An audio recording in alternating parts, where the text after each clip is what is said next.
ದೇವರ ಮುಂದೆ ನೈವೇದ್ಯವನ್ನು ಎಷ್ಟು ಸಮಯಗಳ ಕಾಲ ಇಡಬೇಕು?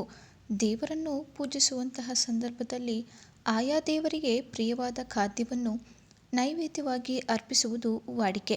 ದೇವರ ಪೂಜೆಯ ಕೊನೆಯಲ್ಲಿ ದೇವರಿಗೆ ನೈವೇದ್ಯವನ್ನು ಅರ್ಪಿಸಿ ನಂತರ ಅದನ್ನು ಮನೆಯ ಎಲ್ಲ ಸದಸ್ಯರಿಗೆಲ್ಲ, ಪೂಜೆಯಲ್ಲಿ ಪಾಲ್ಗೊಂಡವರಿಗೆಲ್ಲ ಪ್ರಸಾದವಾಗಿ ವಿತರಿಸಲಾಗುತ್ತದೆ. ದೇವರಿಗೆ ನಾವು ನೈವೇದ್ಯವನ್ನು ಅರ್ಪಿಸಿದಾಗ ಎಷ್ಟು ಸಮಯಗಳ ಕಾಲ ಅದನ್ನು ದೇವರ ಮುಂದೆ ಇಡಬೇಕು? ದೇವರಿಗೆ ನೈವೇದ್ಯವನ್ನು ನಾವು ಹೇಗೆ ಅರ್ಪಿಸಬೇಕು? ನಾವು ದೇವರನ್ನು ಪೂಜಿಸಿದ ನಂತರ, ಅಂದರೆ ಪೂಜೆಯ ಕೊನೆಯಲ್ಲಿ ದೇವರಿಗೆ ನೈವೇದ್ಯವನ್ನು ಅರ್ಪಿಸಿ ಆರತಿಯನ್ನು ಮಾಡಿ ಪೂಜೆಯನ್ನು ಮುಕ್ತಾಯಗೊಳಿಸುತ್ತೇವೆ. ದೇವರಿಗೆ ನೈವೇದ್ಯವನ್ನು ಅರ್ಪಿಸುವುದು ಆತನನ್ನು ಸಂತುಷ್ಟಗೊಳಿಸುವ ಒಂದು ವಿಧಾನವಾಗಿದೆ.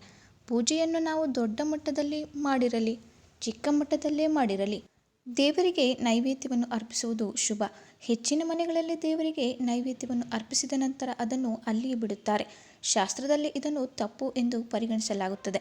ಇನ್ನು ಕೆಲವರು ದೇವರಿಗೆ ನೈವೇದ್ಯವನ್ನು ಅರ್ಪಿಸಿ ತಕ್ಷಣವೇ ತೆಗೆದು ಪೂಜೆಯಲ್ಲಿ ಪಾಲ್ಗೊಂಡ ಎಲ್ಲರಿಗೂ ಪ್ರಸಾದದ ರೂಪದಲ್ಲಿ ನೀಡುತ್ತಾರೆ.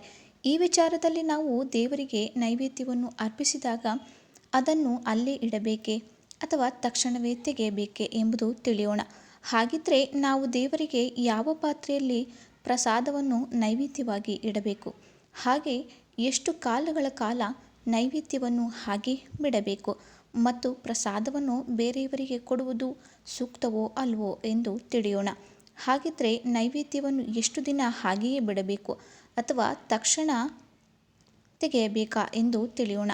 ಮೊದಲನೆಯದಾಗಿ ದೇವರಿಗೆ ಯಾವ ಪಾತ್ರೆಯಲ್ಲಿ ನೈವೇದ್ಯವನ್ನು ಅರ್ಪಿಸಬೇಕು ಎಂದು ತಿಳಿಯೋಣ.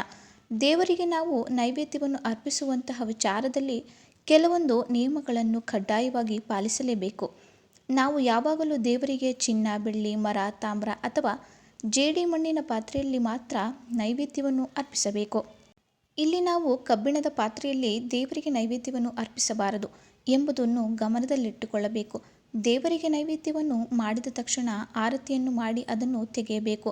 ಬಳಿಕ ಪ್ರತಿಯೊಂದು ಕುಟುಂಬದ ಸದಸ್ಯರಿಗೂ ಅದನ್ನು ಪ್ರಸಾದವಾಗಿ ವಿತರಿಸಬೇಕು.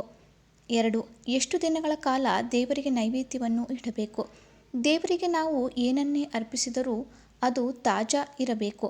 ಶಾಸ್ತ್ರದಲ್ಲಿ ದೇವರಿಗೆ ಯಾವಾಗಲೂ ತಾಜಾ ನೈವೇದ್ಯವನ್ನು ಅರ್ಪಿಸಬೇಕು ಮತ್ತು ನೈವೇದ್ಯದೊಂದಿಗೆ ಒಂದು ಸ್ವಲ್ಪ ನೀರನ್ನು ಕೂಡ ಇಡಬೇಕು ಎಂದು ಹೇಳಲಾಗಿದೆ.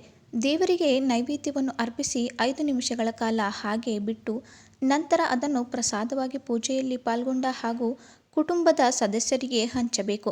ಪ್ರಸಾದವನ್ನು ನೀವು ಎಷ್ಟು ಜನರಿಗೆ ಹಂಚುತ್ತೀರೋ ಅಷ್ಟು ಹೆಚ್ಚಿನ ಫಲವನ್ನು ಅದು ನೀಡುತ್ತದೆ ಎನ್ನುವ ನಂಬಿಕೆ ಇದೆ. ನೈವೇದ್ಯವನ್ನು ಹಾಗೆ ಬಿಟ್ಟರೆ ಏನಾಗುತ್ತದೆ?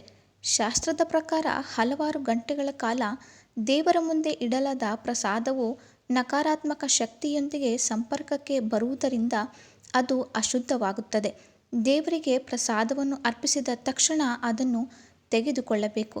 ಪ್ರಸಾದವನ್ನು ದೀರ್ಘಕಾಲದವರೆಗೆ ದೇವರ ಮುಂದೆ ಇಟ್ಟರೆ ನಕಾರಾತ್ಮಕ ಶಕ್ತಿಗಳಾದ ಚಂಡೇಶ್ವರಿ ಮತ್ತು ಚಾಂಡಾಲಿಯ ಶಕ್ತಿಗಳೊಂದಿಗೆ ಸಂಪರ್ಕಕ್ಕೆ ಬರುತ್ತದೆ ಎಂದು ಹೇಳಲಾಗುತ್ತದೆ.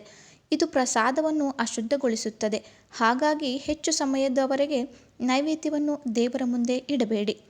ದೇವರಿಗೆ ಅರ್ಪಿಸಿದ ನೈವೇದ್ಯವನ್ನು ನೀವು 5 ನಿಮಿಷಗಳಿಗಿಂತ ಜಾಸ್ತಿ ಸಮಯ ದೇವರ ಮುಂದೆ ಇಡಬಾರದು ಎಂಬುದನ್ನು ಗಮನದಲ್ಲಿಟ್ಟುಕೊಳ್ಳಿ. ಹೆಚ್ಚು ಸಮಯದ ಕಾಲ ದೇವರ ಮುಂದೆ ನೈವೇದ್ಯವನ್ನು ಇಡುವುದರಿಂದ ನಕಾರಾತ್ಮಕ ಶಕ್ತಿಗಳು ಅದಕ್ಕೆ ಆಕರ್ಷಿತರಾಗುತ್ತಾರೆ. ಈ ವಿಡಿಯೋ ನಿಮಗೆ ಯೂಸ್ಫುಲ್ ಅನಿಸಿದರೆ ಲೈಕ್ ಮಾಡೋದನ್ನು ಮರಿಬೇಡಿ. ಹಾಗೂ ನೀವು ನಮ್ಮ ಚಾನಲನ್ನು ಸಬ್ಸ್ಕ್ರೈಬ್ ಮಾಡಿಕೊಂಡಿಲ್ಲ ಅಂದರೆ ಈಗಲೇ ಸಬ್ಸ್ಕ್ರೈಬ್ ಮಾಡ್ಕೊಳ್ಳಿ.